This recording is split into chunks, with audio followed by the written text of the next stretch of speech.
As we mentioned, the bill still has to make it through the Senate, but to give us a little bit more perspective on the One Big Beautiful Bill, we're joined with Ryan Walker, Executive Vice President of Heritage Action for America. Ryan, great to see you again. First off, give me your reaction to this bill passing, and so many Republicans, they had to have their arms twisted to get it out of the House. Yeah, that's right. And thank you for having me on. I think this is part of the legislative process. We have a lot of members that represent very distinct communities around the country, and all of them have a parochial interest in this bill and different aspects of it. And so this is the legislative process. You have to trade a piece here to get a win there.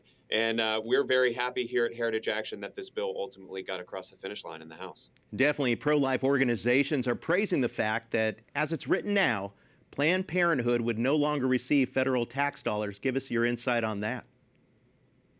Yeah, I think it's a great provision of the bill. This is something that Republicans and conservatives have been fighting for decades, honestly. And so for the first time, a Republican-controlled Congress is putting in funding restrictions for Planned Parenthood. It will have an enormous consequence on the future of our nation.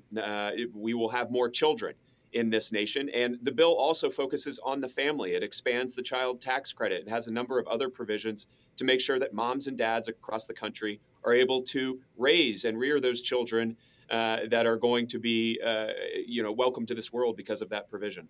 As we know, Speaker Johnson has the slimmest of margins out there in the House, and several Freedom Caucus members are speaking out against this. But in the end, they actually did jump on board and vote. And what do you make of this infighting? Is this just part of democracy and lawmakers expressing their feelings?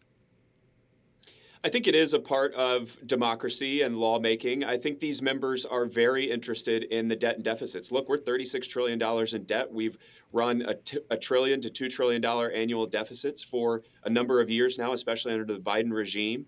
And these members were fighting tooth and nail to make sure that there were the maximum number of spending cuts in the bill that we could get. And that is their interest in this bill. And at the end of the day, they were heard, and those provisions were added to it. Over $1.5 trillion in spending cuts in this bill, and they're going to continue to fight for more. Yeah, one of the things was these workforce provisions. There was going to be 5 to 6 years down the line. Now they're going to be in for next year. So that's definitely good. But Democrats out there, they're speaking out about cuts with Medicaid and how Republicans are going to pay at the ballot box come 2026. Do you think that the GOP could actually lose the House in that election? No, listen, the American people voted for Donald Trump and the Republican majorities in both the House and the Senate. I think that they want lower taxes. I think that they want accountability in federal spending programs like Medicaid. They want people to be able to, be required to work to be able to receive some of these assistance programs. And so the Republicans will have very easy responses to this. This is about right-sizing the federal government, making sure that money is not going out the door to folks who don't deserve it.